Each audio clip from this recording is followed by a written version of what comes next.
What's up, everybody? It's Max Livingston. Kenny Rogers here.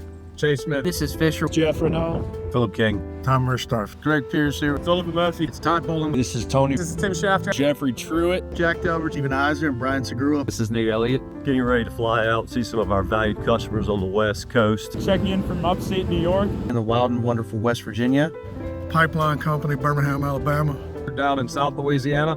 Western Nebraska. Arkansas this morning.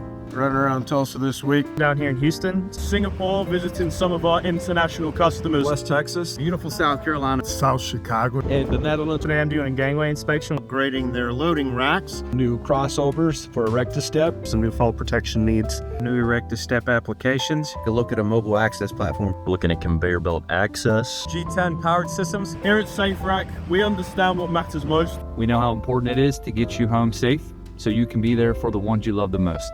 Making sure the guys and gals of Oklahoma get home safe, not just for the holidays, but every day. It's our #1 goal to make sure everybody comes home safe, especially during the holidays. The best gift you can give your family is you, safe and sound. From our SafeRack family to yours, we want to wish you a Merry Christmas. Merry Christmas. Merry Christmas. Merry Christmas. Merry Christmas and happy holidays. Happy holidays. And happy holiday. And a Happy New Year. Happy New Year. Joyeux fêtes à tout le monde. We wish you a very Merry Christmas and Happy Holidays. We just want to wish your family a Merry Christmas. Merry Christmas, Happy New Year, everyone. Stay safe out there. This is Jack Murphy from SafeRack, coming from our manufacturing facility in South Carolina, wishing you a Merry Christmas and Happy New Year.